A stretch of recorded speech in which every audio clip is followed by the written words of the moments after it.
Hi guys! So for today, craving sa atin ngayon ay carrot juice. Pero yun lang, wala tayong carrot sa bahay. So sabi ni Dad, siya na daw yung bibili. So thank you Dad! Sabi ko kasi sa sarili ko na mag-healthy living na ako. Pero kaso nga, hindi naman ako kumakain ng mga carrots, yung mga gulay na mga ganon.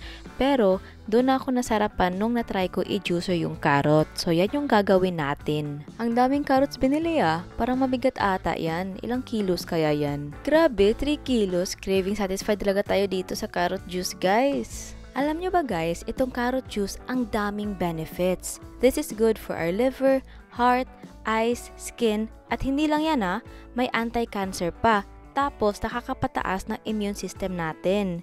O akala nyo dyan lang, may vitamin A rin. So ang tanong, when is the best time to drink apple juice ba? So sabi ni Google, sa morning daw with an empty stomach. Pero ito, tandaan nyo guys, half cup lang na pure juice ang pwede inumin sa isang araw. Huwag ninyo pasobrain kasi masama rin naman yan. So ngayon, gagamitin natin ang Bravo the Juice Fountain. Ang maganda nito guys ay matibay at fast juicer pa. So may tatlong speed siya. Yung low lang usually ginagamit namin kasi malakas na. Tingnan nyo, ang bilis na bleeds, 'di ba? Oh, how much more yung high? So may bin na saan mapupunta yung mga waste products at saka sa kabilang side naman yan, andyan lalabas ang ating finished product which is yung juice. So ayan guys, mag-juice na tayo. Sa pag-juicer guys, may tip ako sa inyo. Siguraduhin nyo or like mas mabuti siya na fresh yung prutas or yung gulay na i-juicer nyo.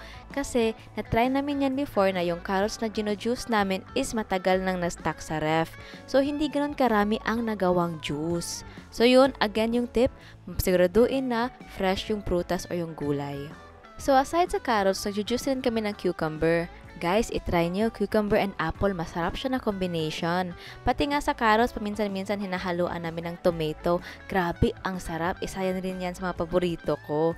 So guys, feel free to experiment ng mga combinations or ano mga fruits and vegetables yung i-juice nyo dito. So ayan na, finally natapos na rin ang pag-juice natin sa carrots. O diba ang daming waste dito sa kabila? Ayan, tingnan natin, buksan natin.